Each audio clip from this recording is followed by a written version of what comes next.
Hi, good morning, everyone. Thanks for joining. Today we are talking about active travel, rural travel, adventure travel with Daniel Moore. Thank you so much for joining, Daniel.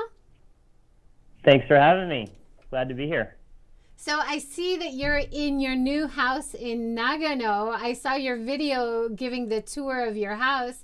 How are you liking it? Yeah, love it. Yeah, I was looking for a long time for a place to, kind of settle, and I also wanted to start doing Airbnb stuff while I was out traveling. So, kind of had a Fudosan friend, a real estate agent, who said, if you ever see something that might fit these parameters, let me know. And he found this place, and it's really cool. It's near the monkeys and near ski resorts and near tennis courts, which I play pickleball on. So kind of fit all of the things that I was looking for. That's awesome. So you grew up in Japan? Did you grow up in that area? Yeah, like an hour and a half from here. My dad had a business here, and that was in Tokyo. But when the Olympics happened, they kind of wanted to move to the countryside, and he would just go in once a week to Tokyo. And we were able to live in Ueda, in another part of Nagano. So so I grew up partly in Tokyo and then partly in Nagano Prefecture as well. And where did this love for the great outdoors come from? Did you grow up like going on camping trips and stuff with your family? Actually, no. I mean, my parents actually hate camping. We did do a lot of outdoor stuff, to be fair. We did hikes, and my dad was kind of a part owner in a ski lodge in the Alps. And so we did a lot of outdoor things, snowboarding and hiking mainly, which is actually what I still continue to do mostly. But I think it was more recent that I kind of fell in love with the outdoors of Japan. I started working for Walk Japan, and walking 10 days at a time through Japan's rural, mountains and things. And I just kind of fell in love with the nature here. And, it's pretty unique. I think that you can, the food and the culture, and at the end of the long day, you get in an onsen. And I just love the whole package that Japan has. When did you start Active Travel Japan? How did that start? Well, it's been a couple years, and basically, I stopped working for Walk Japan and started freelancing for a few other companies, which I still continue to do. And there were a few clients who said, can we just go directly through you? And so I was like, well, okay, I guess I should have, my own tours and guiding and things like that. So just, started to look into what that would involve. And so I started working with a travel agency here in Japan, and I really wanted to focus on sort of places that tourists don't normally go to, but places that I really love, and I guess places that people wouldn't find on their own. But because I speak Japanese and I live in this area and I explore a lot, I'm kind of able to show them this whole new side away from the tourist destinations, so to speak. And not that those are bad, but if I can help them sort of discover these new places, I think they see a whole different side of Japan and have a much better experience too, or a different experience at least. Let's talk about some of the tours or the plans that you offer on your website. Let's start with the Nagano day hike that you offer. Yeah. So the plan, I haven't actually put together all the pieces quite yet because I need to register my house as a accommodation. So that's in the works right now. I'm going through the process of actually registering my house as a ryokan. But once that's done, the idea was, some of my clients said to me, we like ryokans, but having the kaiseki every day, and the food's kind of the same, and it's like so much food, and it's nice, but we wouldn't mind just sort of staying in an Airbnb kind of place, and then having our stuff in one place all the time, and then just doing little side trips from there. So that's kind of where I got that idea from. And I said, why don't I just do this here? And I can do a summer version and a winter version, which I have the snowshoeing version up on the website too. But yeah, I think it just gives a different side, a different experience to people. Mostly people who come to Japan stay in hotels and ryokans the entire time, whereas this would be more of like a staying in a house, a real Japanese home. I guess I'm not really a real Japanese person, but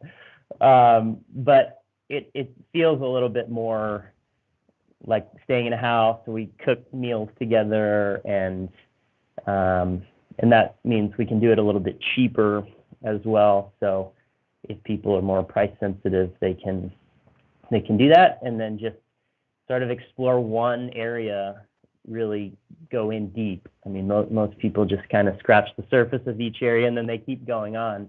Whereas if we stay in one area, we can really experience, a lot of the outdoors and culture. We can go to all the onsens in the area. And so I thought, I really love this area and I want to share this place. So hoping that other people feel the same, but we'll see. We'll see if people sign up.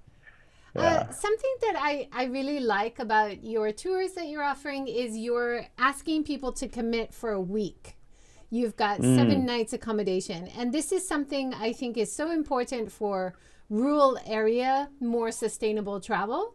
Because it takes you a while to get in and out, to get settled, definitely, and then to do stuff. So you really need to plan for a week. Yeah. No, that's true. I mean, I see that a lot here. I'm near the snow monkeys in sort of northern Nagano. And what happens a lot here is that people will do day trips either from Nagano City or from Hakuba or from Nozawa or even from Tokyo.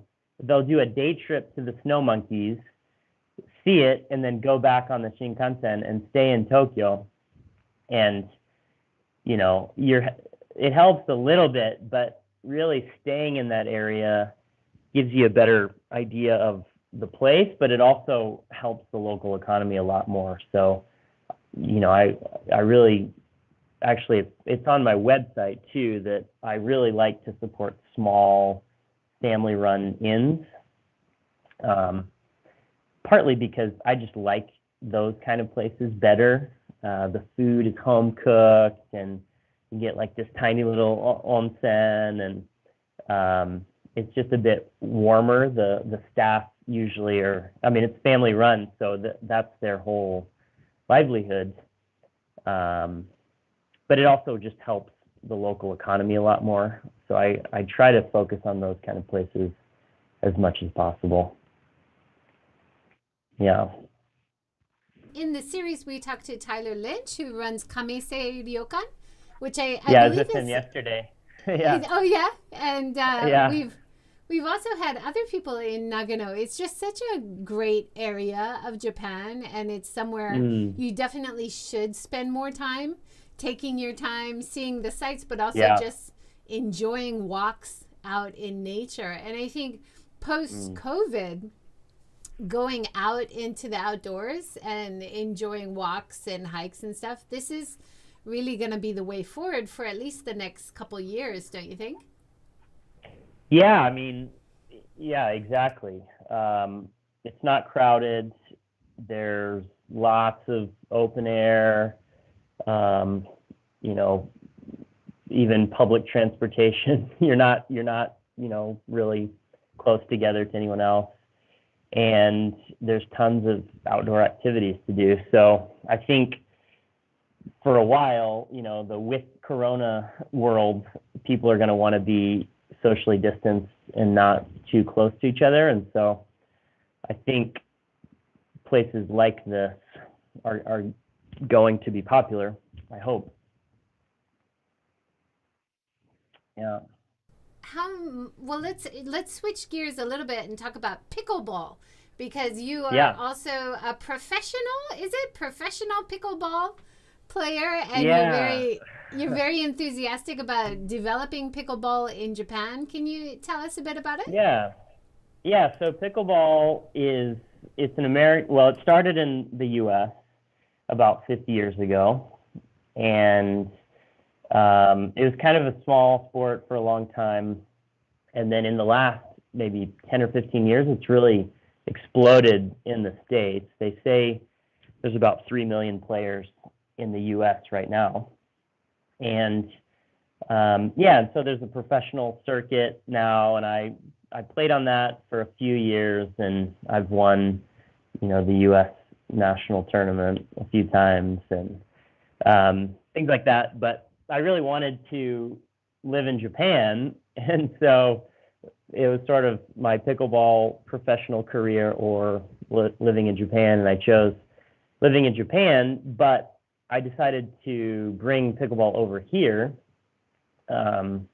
about, I guess, 5 years ago now. And I just thought it was a really good sport for Japan and for Asia in general. I mean, you play on a badminton court, so every gym in Japan already has pickleball courts lined on them, essentially, because every gym has badminton courts. But it's also, it suits older people very well because the court's a lot smaller, the ball is slower than badminton or tennis, and it's just easier to move on a pickleball court. So as Japan ages, I think it's going to be really, a good way to get older people out moving and doing something. And then the last part is that it's really social. So with sports like badminton or tennis, you sort of show up with your group of 4 players. You play with them for a couple hours, and then you leave, and you never meet anyone else. Whereas with pickleball, how it normally works is that everybody just shows up at a certain time, and you keep changing partners. You play one game, and then you switch, and you play with somebody else. And so you get to meet a lot of people and play with a lot of people, and the level doesn't matter as much as other racket sports. So I just think in a lot of ways it's a really good sport for Japan. People sometimes in Japan sort of stay in their own little social group, but yeah, it's a great way to meet people and stay active, and anybody can play. We have 3 generations playing together on the same court sometimes, grandparents and their grandkids and the kids. So yeah, it's a really cool thing to be a part of, and it's growing, but growing slowly in Japan. I think we're up to about maybe 15 different clubs around the country, with probably somewhere between 1,000 and 1,500 players. So slowly getting into different avenues and areas, but I think it just takes some time. So Yeah, it's yeah, kind of a new concept. But you've it got is. a Yeah. pickleball YouTube channel in Japanese, and it looks like you're Yeah. trying to introduce the sport in Japan. How has it been received by the people you've introduced it to? Pickleball. Yeah. I mean, people love it. there's some really diehard fans around Japan right now that have their own clubs, and they invite their friends and family, and so it's been this really organic growth. And that's kind of how I thought that's how it was going to be from the beginning, because I can't go around traveling the whole country all the time teaching, and it has to be local people who are really passionate about it that spread it. So I've sort of focused on trying to develop those people, the head person, and then they can go out and spread it to their communities. But there's some really, really enthusiastic people. In fact, 3 friends are coming up to my house today, and we're doing a little mini gashuku, a little pickleball camp at my house. And that's actually part of the other reason why I bought this place, is I want to use it as a place to train Japanese pickleball players, and they can go out and train. I think it's great. Students, When I lived in Kyushu, I was a jet in Oita, and they often played soft tennis, badminton, regular tennis, and on the same courts. So if you're using those same courts, and it can be used for a variety of sport, and pickleball looks like, is it just like a racquetball paddle, and then the ball is different? You don't need too much equipment?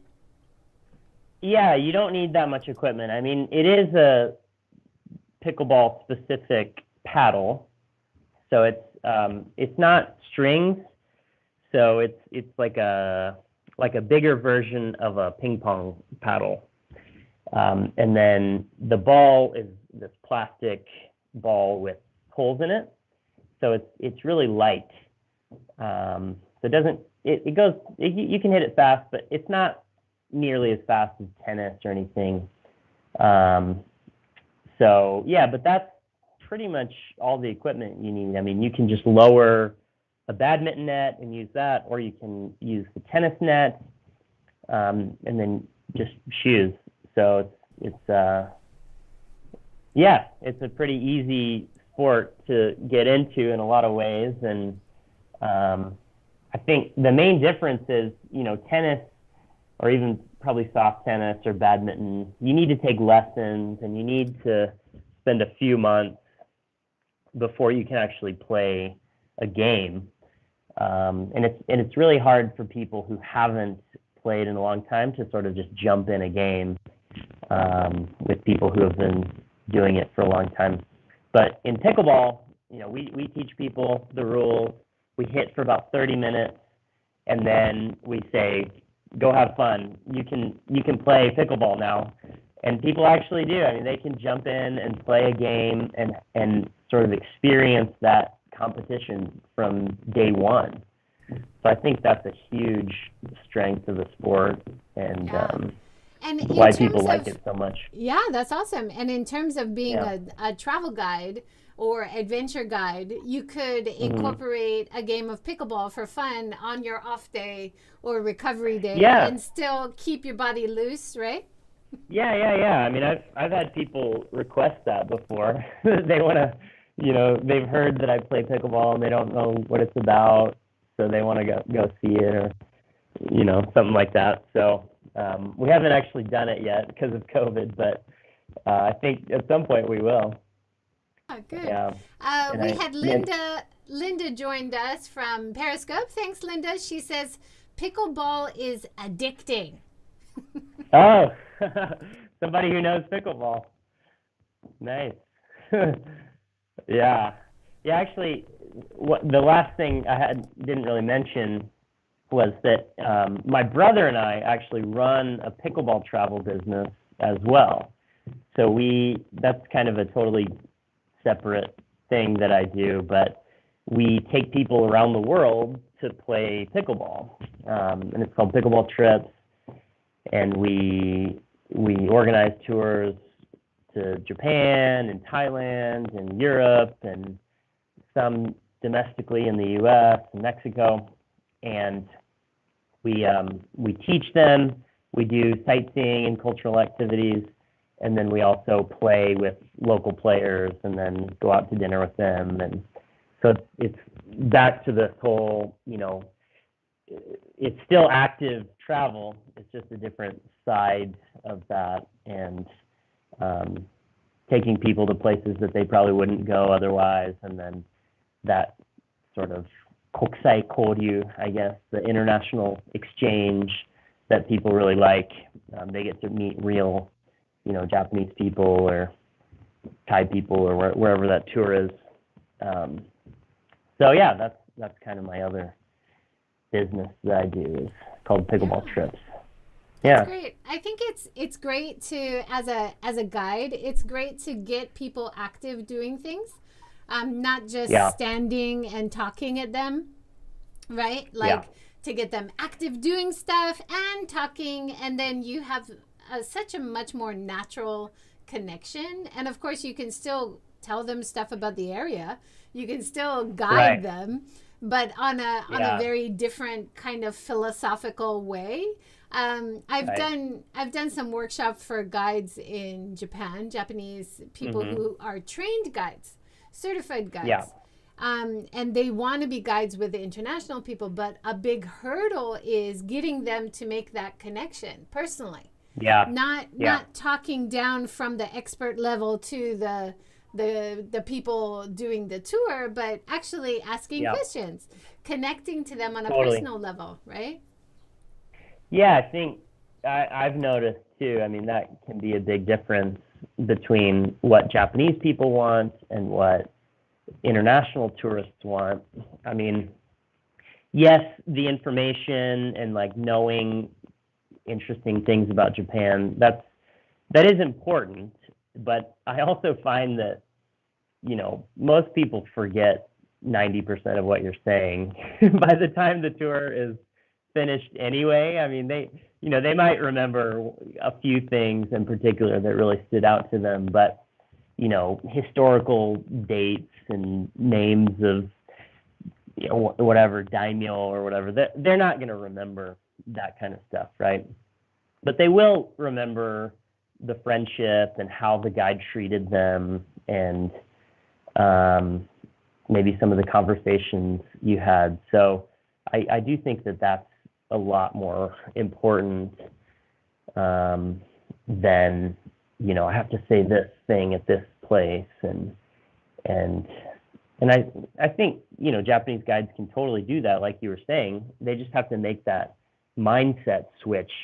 It's not, Japanese clients are sort of more katai and they want, these things, but international, it's more, let's just be friends and we'll have a nice trip together around Japan, and you don't need as much distance, I guess, between you and the client. It's just, going on this trip together with them. So. For sure. And it's also a very case-by-case thing, right? Like you might have people who really want to know all the dates and all the history and everything, and so you tell them, and you introduce that to them.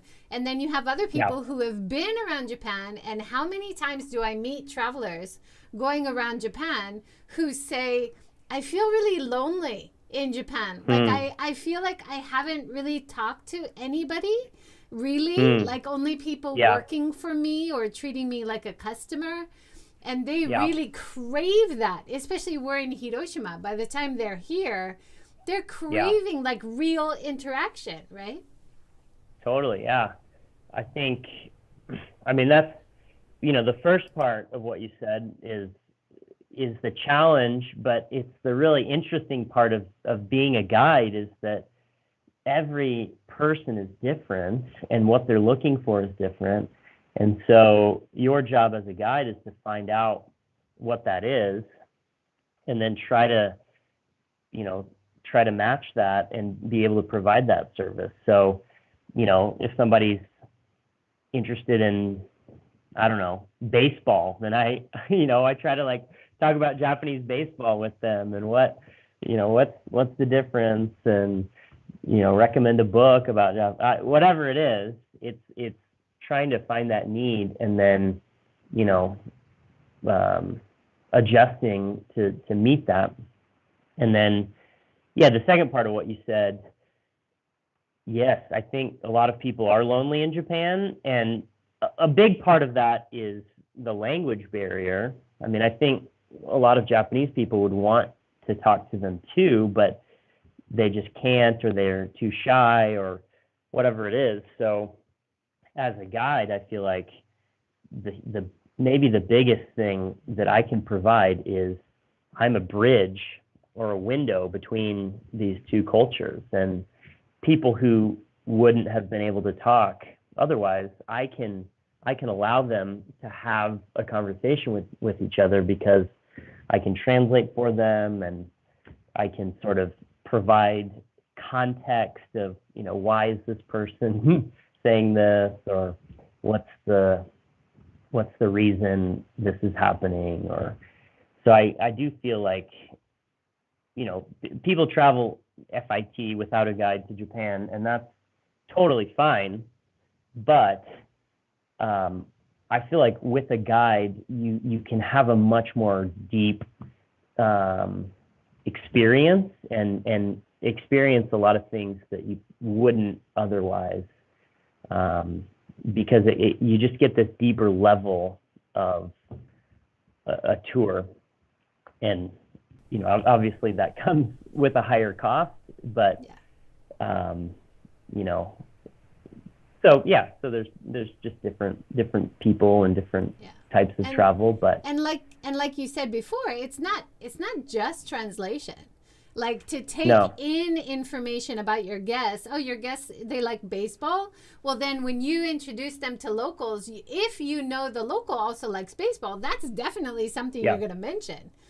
So you're catering the tour to specific likes and dislikes of different people. And that's the way a guide, knowing the local knowledge, not just being able to translate, but you can give so much more added value, for sure. Absolutely, yeah. It's not just the locations that you can choose, but the types of people you meet and the types of experiences the guests have. You can cater that. And the nice thing for what I, with Active Travel Japan, and to an extent pickleball trips, most of my clients are repeat customers. So you really start to get to know what they're looking for, and then cater those tours to specifically what they want. And they might not even know about this place or this location or this activity, but as the guide, if I know the types of things that they like, then I can better recommend the places that they would want to go to. Even if they don't know about those places. For sure. We have a great question. Elizabeth Ann has joined. She says, great interactions are memorable, and another great episode. Thanks, Elizabeth Ann. She runs Arigato Food Tours. Also, John Linvers has joined. He says, hi, Daniel. I'm hoping to embark on a long hike this year or next with some friends to walk the Tokaido Road from Tokyo to Kyoto. Ever done it? Any spots along the way that you think are cool? Wow. So Tokaido. I haven't actually done a Tokaido tour, but I know Walk Japan does one. And I think like the sections I've walked are like Hakone. There's a post station in Hakone, and there's good hiking around there. It might be technically off the Tokaido a little bit, but the area around Mount Fuji is beautiful, and there's tons of trails around Mount Fuji. Unfortunately, a lot of the Tokaido is all concrete, and that's sort of where the development, industrial development happened, and so the original sort of towns along the way are not there anymore. But but there's lots of museums and historical places. Atami is beautiful, a little onsen resort town. So yeah, I'm sure you'll find lots of interesting things along the way. Let's talk about I would also yeah, sorry. the tours I would that you also recommend offer. the Yeah. Nakasendo though, yeah. Yeah. You know, or maybe you go from Tokyo to Kyoto on the Tokaido and then you come back to Tokyo on the Nakasendo, because the Nakasendo does have a lot more of its original towns and villages intact, and through the mountains, and you know, you get, I think, a little bit more of the authentic experience, or what it would have been like back in the day when people were Can you traveling back and forth. Yeah, Yeah. can you tell us about some of the hikes that you offer on Active Japan? Like the mountain ranges, the hiking paths. I've got loads of Sure. pictures from your website I'll put up while you talk. Yeah. Go ahead. Yeah, great. Yeah, so the tour that I'm really excited about lately is the Highland Hike, and I just sort of named it that because it feels like the Scottish Highlands to me, the area. But it's kind of a combination of a few different places, but sort of high elevation areas in Nagano. So one is around, it's called Takamine, Yunomaru, and then the Yasugatake Utsukushigahara area. Sorry, those are really long names in Japanese for if people don't speak Japanese, but especially this Yasugatake and Utsukushigahara area.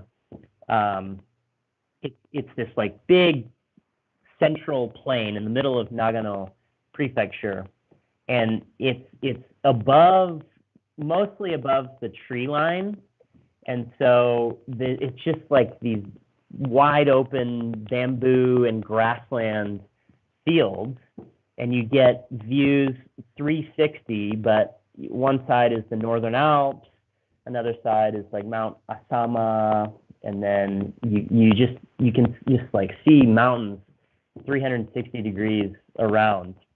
And then you get into Yasugatake, and we stay at a mountain hut, but it has this onsen that's just, it's one of the coolest onsens I've been to. It's actually the highest rotenburo, outdoor onsen in Japan. It's over 2,000 meters, and yeah, it's just this sort of wild, you know, uninhabited area of Japan, and that's pretty rare for Japan. But a lot of it's been a natural park, or I don't know if it's yeah, Yasugatake is a national park. So it's been a national park for a long time, and so there just hasn't really been much human development there, I guess. And yeah, so I just really like that area, and not a lot of international tourists that I've seen have gone there yet. I mean, the hiking is on the more difficult side, I would say. But if someone's really active and wants to see, you know, places that not that many other tourists go, then I highly recommend that Yasugatake Utsukushigahara area. Since you mentioned the Nakasendo, do you want to talk about the Nakasendo 8-night tour that you offer? Sure. Yeah, I think my Nakasendo tour that I put is actually shorter. I think it's 4 nights. But yeah, I mean, the Nakasendo, you know, I have to mention Walk Japan, and you know, they trained me on that, and they were instrumental in sort of developing that area and making it popular. But yeah, it's just a really cool historical tour. It used to be the road that daimyo would use traveling back and forth from Edo or Tokyo to Kyoto, They're required by the shogun to once a year visit Edo and pay their respects and that sort of thing. But like I said, because it was sort of way up in the mountains and not that important of an area, it was just ignored, and therefore it stayed in its original state a lot better than the Tokaido did. But yeah, it's really nice. You can just walk, a lot of times you just walk from your inn in the morning, and all you have to do for that day is walk to the next inn, and you have your dinner and you have your bath and you go to sleep. So you sort of get into this pilgrimage mentality, and you're walking a long ways every day and eating really good food, having an onsen. So it just feels really healthy, and I feel like it sort of clears your mind, and you're just very relaxed because all you're doing is just walking to the next inn, and yeah, it provides a lot of time for good conversation and sort of exploring these little Japanese villages and hamlets and countryside along the way. So I feel like you see a lot and get to know a lot about what life is like in the Japanese countryside. Flexible is it for these kinds of tours if people have allergies or they're gluten-free or they're vegan? Are you able to find places that can accommodate those kinds of needs? Yeah, I mean, I would say, especially in the Nakasendo, the inns are really flexible because they know the drill. And the Nakasendo actually does have a huge number of international tourists walking on it now. So that, that comes with its own positives and negatives, but the positive is that the inns really do a good job of catering to dietary needs. I think, even like vegan, they know not to use, or vegetarian, they know not to use dashi, or at least fish stock dashi. They'll use kombu or shiitake. So I think I've had every possible different dietary restriction. I mean, from kosher to gluten-free to vegan, to various combinations of those, and they've been really good about accommodating, and it's not just like rice with some raw vegetables. They actually do cook something else in place of every single dish that the normal meal comes with. So you don't feel like you're missing out on too much by having those dietary restrictions. That's always really annoying as a vegan or vegetarian when you're at the same dinner table with everybody and they get like a steak or a huge fish, right? And you're given boiled vegetables. It's so nice to see when places make an effort for a main dish. Yeah, definitely. And I would add that it does depend on the area. I mean, some of the inns that aren't quite as used to having international guests have a harder time with it, and they don't always know exactly what that means. So I do find that if it's like dashi is the biggest thing, or for gluten-free soy sauce, they'll often have soy sauce in something. So if it's a real medical need or allergy, then I really make sure that those inns know that they can't have any fish stock or soy sauce or whatever. But sometimes if people are more gluten-free, sort of if people are like, oh, I just want to reduce my gluten intake, then soy sauce isn't as big of a deal, and you get a much wider range of food too. So I think being clear about how strict you are with the ins, or if you're with a tour company, telling them, I'm really, really strict, and if I have gluten, I'm going to have a medical emergency, then they take it much more seriously too.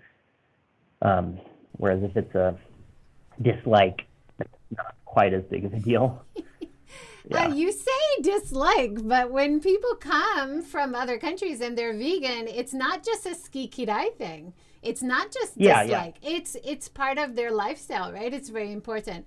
Speaking of the difficulties with vegan, if anybody is interested, we have a great workshop this coming Sunday on Seeking Sustainability Live Workshop with Tyler Lynch from your nearby Kamisei Ryokan. Their chef is going to show how to make vegan kaiseki. So if you're interested in that, please have a look.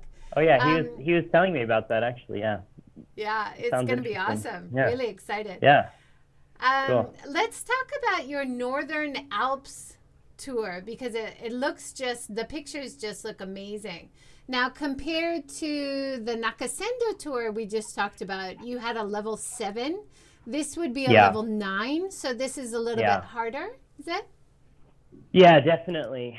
And first of all, I should say, it's on my custom tour itinerary, both of those.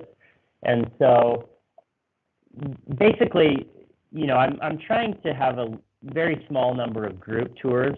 And for those, the itinerary's set and people don't know each other and they just show up and join the tour. So that's very inflexible. I mean, there's other clients on the tour too. So you just have to kind of go with what the dates are and the itinerary is. But mostly what I'm trying to do is custom tours. And so for that, you come with your own group of friends or family.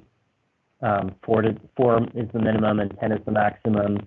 And the itinerary is suggested because that's what sort of works well and I've researched. But if you want a lower hiking level, or if you want a higher hiking level, or longer or shorter tour, or whatever it is, we make a custom tour for you for that. So the suggested level is 9 out of 10 because there are a lot of difficult but really beautiful hikes in the Northern Alps. But again, that can be adjusted according to people's needs.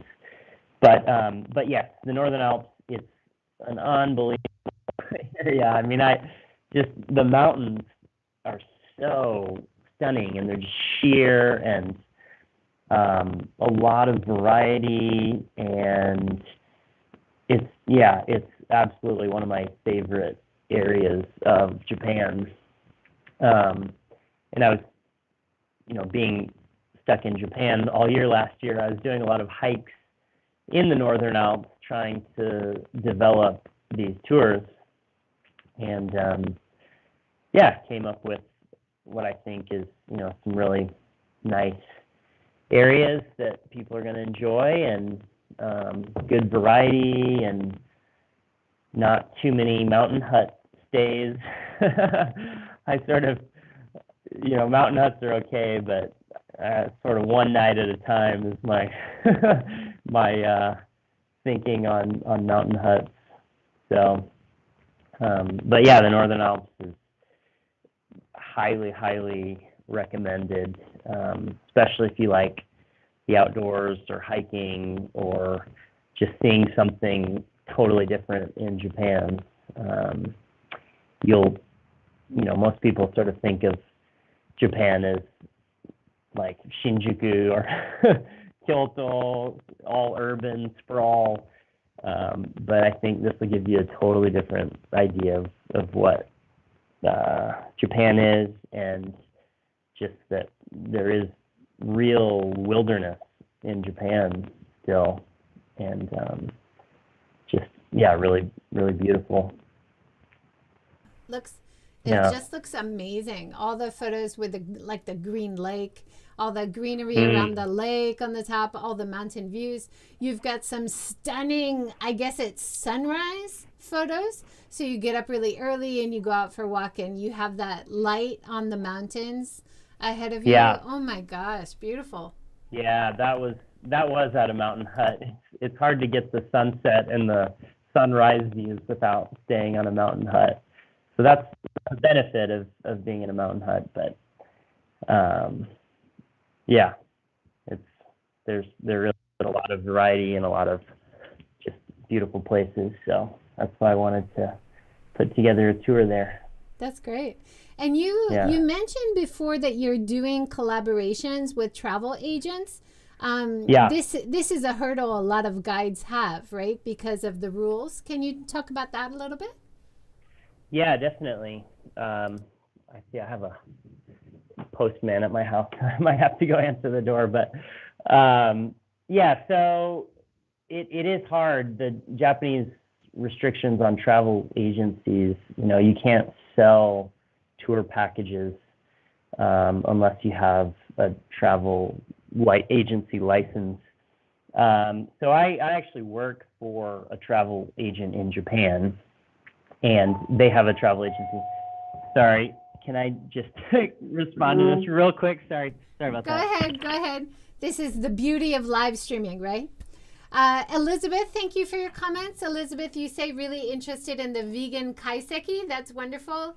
I will put the link below, but if you look on my Inbound Ambassador Facebook page, because you're on Facebook, you should be able to find it. But I will link to you below so you can find that. Yeah, we've got a great one this Sunday for Valentine's.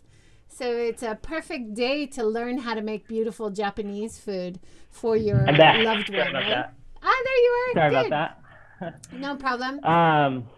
Yeah, so actually that was, I'm trying to get my house registered for Airbnb, and you have to have all these like fire exit, extinguishers and all these things. So that was the guy, but I'm going to meet with him later.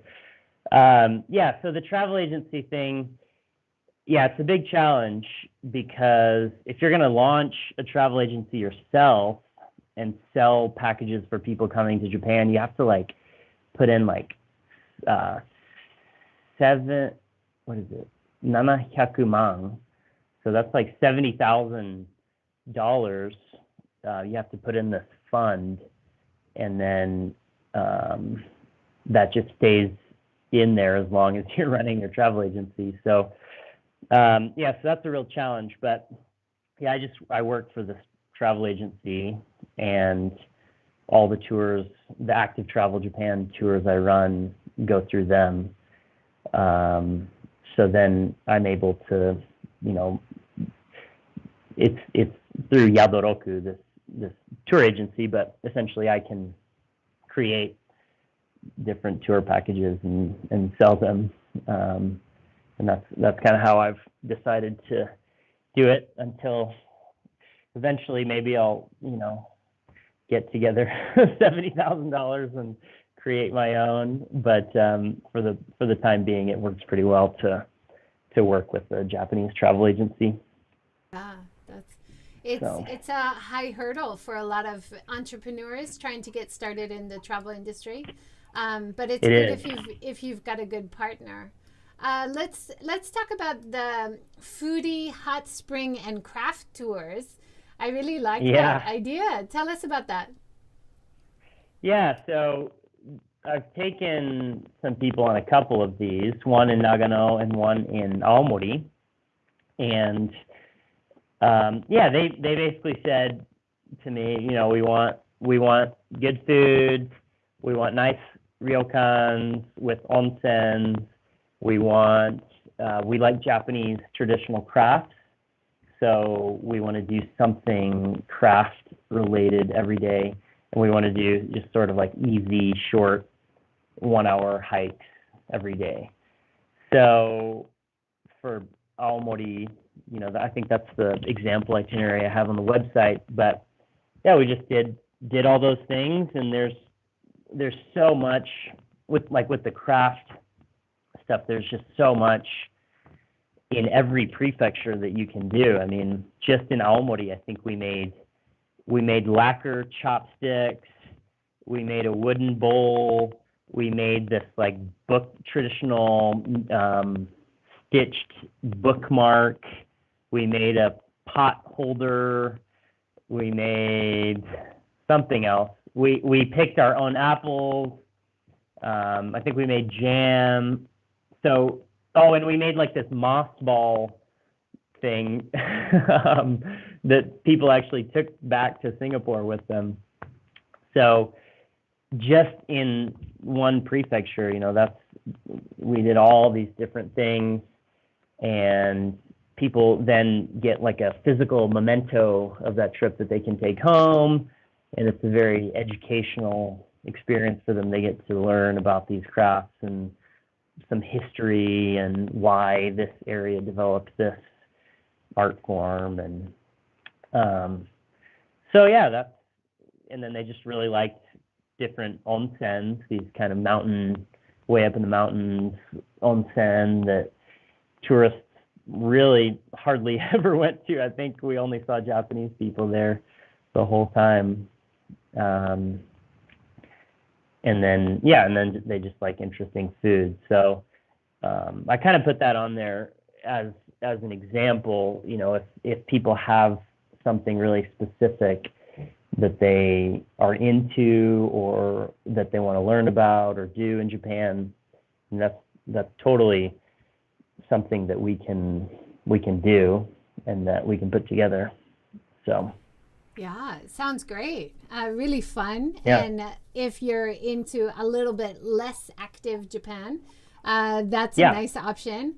Plus, it's not only the Nagano area. You've also got an island hopping tour in Okinawa, which looks really fun. Yeah.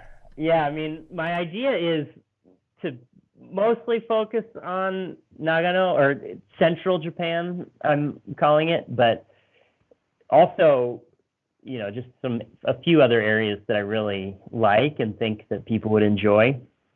So I was actually just in Okinawa last week, and I was, using my trip there as an excuse or I guess using tour research as an excuse just to go to Okinawa.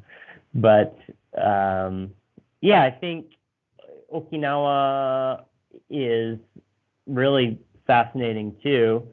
The mainland is nice, but I like the Bito, the other islands, and just exploring those and the really kind of unique culture that each island has.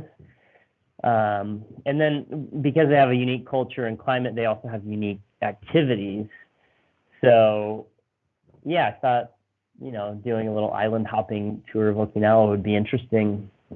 So a little bit of the mainland, and then Zamami, you can take a ferry to, it's about an hour from the mainland, so going there, and then flying down to Ishigaki and Iriomote is on the other part of the agenda, just because I think that's a really fascinating, beautiful place as well. And Iriomote especially is just kind of, it feels like the end of the earth. You can actually see Taiwan from the island, and they have this endangered species of cat that only lives on Iriomote Island. And I think the whole population of the island is like 2,000 people, and a lot of them are pineapple farmers or ryokan owners. So really interesting cultural places. And I mean, Okinawa already doesn't feel exactly like Japan, but as you get into these Ishigaki and Iriomote kind of areas, it really feels like a distinct, unique place, but lots of culture and cool activities, hiking and kayaking and snorkeling. And basically I'm just creating tours to places that I really enjoy going to. That's the way I to get do to go it. there. Then I get to go there every year. So That's it's awesome. like, feels like I'm not working because I'm just traveling to places that I enjoy. Yeah, But plus you're but I feel like creating my clients, yeah, great connections with locals too, so that you can definitely, yeah. make great tours, right? Yeah, and I love going back to the same places because you learn something new each time, but you also get to see, friends that are hotel owners and activity owners. They become friends, and I think the clients really like to see that too. They like to see that you really love the places that you're going to. And then that sort of kind of draws them into this, oh, this is a really cool place. Even the guide is excited about going to this place. Even though he's been there 50 times, he still finds something interesting and something to explore in this place. For me, it's, the snow monkeys. I've been like 50 times, maybe more like 70 or 80 times. I used to do some day guiding there, but yeah, even then, there's still things that you find or discover, or the monkeys are doing this. Like, I've never seen that before, and I think you have to really love the place to be able to have that perspective, but also just that curiosity, try to keep discovering something new, and there's always something to learn, That's no matter awesome. how many times you've gone to a place. Yeah. Yeah, there's nothing worse than a bored guide. Yeah. You don't want a tape recorder who's just, saying the things because he's No. supposed to. Reading the So, script over and over. No, yeah. thank you. Yeah, I was in, what made me think of that was I was in Okinawa the other day, and I was diving in off of Naha, and we saw whales, actually, and it wasn't really even the whale season, but yeah, we saw these whales, and it was so cool. And the dive instructor was the most excited of us all. She was like screaming, like, there's whales, and we could hear him while we were diving under the water, and she's like, listen. So yeah, I just kind of thought about that again. Like, it's really cool, and you really need to love the places you're going to be an effective guide. Yeah, and Because to that totally love transfers to the client. exploring yourself too, right? To be Yeah, curious, to have that curiosity, I think is really key. You're doing definitely. so many things which are helping sustainability, sustainable travel. You're taking people to rural areas. You're remodeling an old house. You're using local guides and going to local places. Is there any other like sustainability things that you have in mind? Like, do you ask people to reuse bottles or carry their own utensils or anything like that? Um, yeah, that's a good question. I mean, we definitely try to use public transportation as much as possible. I think, private, you look at like the emissions from private vehicles versus public transportation, and it's like, I don't know, a fraction of the emissions. So I think that's one thing. Other than that, I mean, yeah, I mean, we don't, obviously, like, we tell people to bring their own bottles, of course, and some of my clients even like bring their own chopsticks, which I think is really cool. I mean, most Westerners actually wouldn't ever think of that, or they probably don't even own their own chopsticks. But some of the Singaporeans actually bring their own, which I think is cool, and I've started doing some when I travel myself. Um, but yeah, I mean, besides that, I not anything really specifically. I mean, I think supporting local ryokans is kind of my main thing. I think as rural Japan sort of depopulates, the main problem is the lack of work. I don't think it's necessarily that people don't want to live in the countryside, but they just don't have any job options. So I think supporting these local businesses, even big hotels in the countryside don't really support the local economy as well. So like family-owned businesses that actually, keep the money in these local areas is kind of my main thing, and what I like to support. Is huge. That's really huge. I think especially now with tourism slowing down so much, I think a lot of people are really struggling because there isn't the influx of tourism. So if you can find ways to help people stay longer, which keeps more money in the local areas, that's massive. So thank you for everything you're doing.